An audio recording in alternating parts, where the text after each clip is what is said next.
بھارت میں شائع ہونے والی کتاب کالکی اوتار نے دنیا بھر میں ہلچل مچا دی ہے۔ اس کتاب میں یہ بتایا گیا ہے کہ ہندوؤں کی مذہبی کتابوں میں جس کالکی اوتار کا تذکرہ ملتا ہے وہ آخری رسول صلی اللہ علیہ وآلہ وسلم بن عبداللہ ہی ہیں۔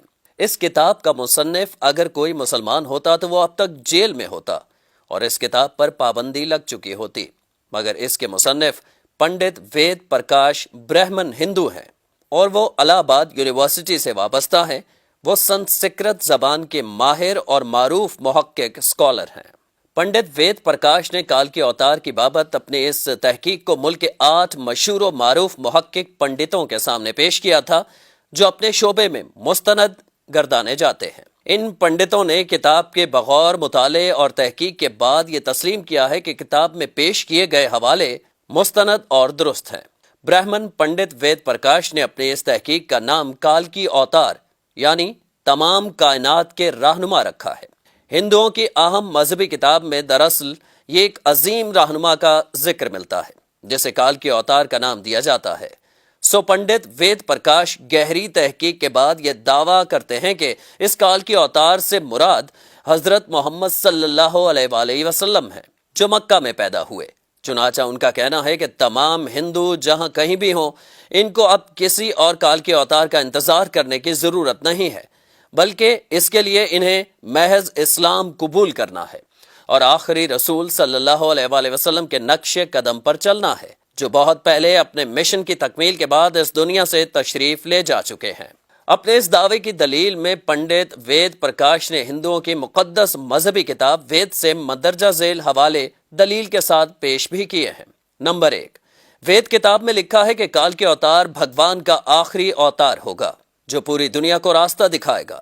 ان کلمات کا حوالہ دینے کے بعد پنڈت وید پرکاش لکھتے ہیں کہ اس پیش گوئی کا اطلاق صرف حضرت محمد صلی اللہ علیہ وآلہ وسلم کے معاملے میں درست ہو سکتا ہے۔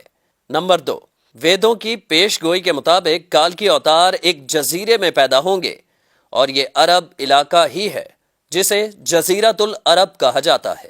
نمبر 3، مقدس کتاب وید میں لکھا ہے کہ کالکی اوتار کے والد کا نام وشنو بھگت اور والدہ کا نام سومانب ہوگا، جبکہ سنسکرت زبان میں وشنو اللہ کے معنوں میں استعمال ہوتا ہے اور بھگت کے معنی غلام اور بندے کے ہیں۔ چنانچہ عربی زبان میں وشنو بھگت کا مطلب اللہ کا بندہ یعنی عبداللہ ہوا، اور سنسکرت میں سومانب کا مطلب امن ہے جو کہ عربی زبان میں آمنہ ہوگا، اور آخری رسول صلی اللہ علیہ وآلہ وسلم کے والد کا نام عبداللہ اور والدہ کا نام آمنہ ہی ہے۔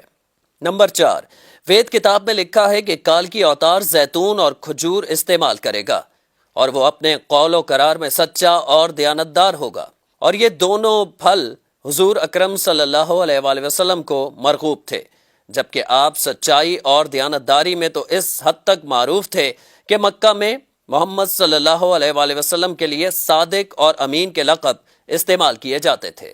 نمبر 5، وید کے مطابق کالکی اوتار اپنی سرزمین کے معزز خاندان میں سے ہوگا، اور یہ بھی محمد صلی اللہ علیہ وآلہ وسلم کے بارے میں سچ ثابت ہوتا ہے کہ آپ قریش کے معزز قبیلے میں سے تھے جس کی پورے عرب میں عزت اور شام و عراق میں پہچان تھی۔ نمبر 6، ہماری کتاب کہتی ہے کہ بھگوان کالکی اوتار کو اپنے خصوصی قاصد کے ذریعے ایک غار میں پڑھائے گا۔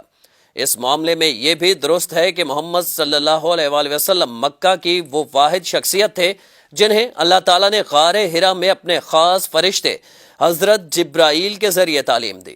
نمبر 7، ہمارے بنیادی عقیدے کے مطابق بھگوان کالکی اوتار کو ایک تیز ترین گھوڑا عطا فرمائے گا جس پر سوار ہو کر وہ زمین و آسمانوں کی سیر کرائے گا، اور محمد صلی اللہ علیہ وآلہ وسلم کا براق پر معراج کا سفر اس پیشگوئی کا مصداق بن کر اسے آپ کی بابت ہی درست ثابت کرتا ہے۔